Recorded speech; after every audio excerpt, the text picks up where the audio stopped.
اللہ اللہ اللہ۔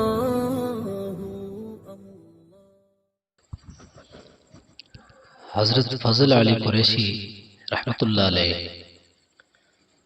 اپنے زمین میں خود کام کیا کرتے تھے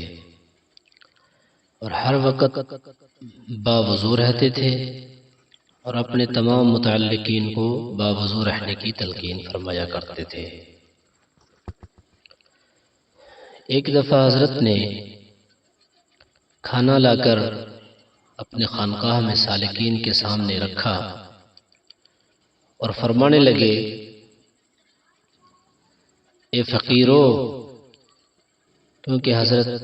فضل علی قریشی رحمۃ اللہ علیہ اپنے خانقاہ میں آنے والے سالکین کو فقیر کہا کرتے تھے۔ فرمایا، فقیرو، آپ کے سامنے جو کھانا لا کر پیش کیا گیا، اس کا جب حل چلا گیا وہ بھی باوضو، اور جب اس میں بیج ڈالا گیا وہ بھی وضو کے ساتھ، اور جب اس کو پانی دیا گیا وضو کے ساتھ، اور جب اس کو کاٹا گیا وضو کے ساتھ، اور اس گندم سے بھوسے کو الگ کیا گیا وضو کے ساتھ، اس کو پیسا گیا وضو کے ساتھ، اس آٹے کو گوندا گیا وضو کے ساتھ، اور اس سے روٹی پکائی گئی وضو کے ساتھ، اور آپ کے سامنے لا کر رکھا گیا وضو کے ساتھ، کاش کہ تم بھی باوضو ہو کر اس کو کھا لیتے۔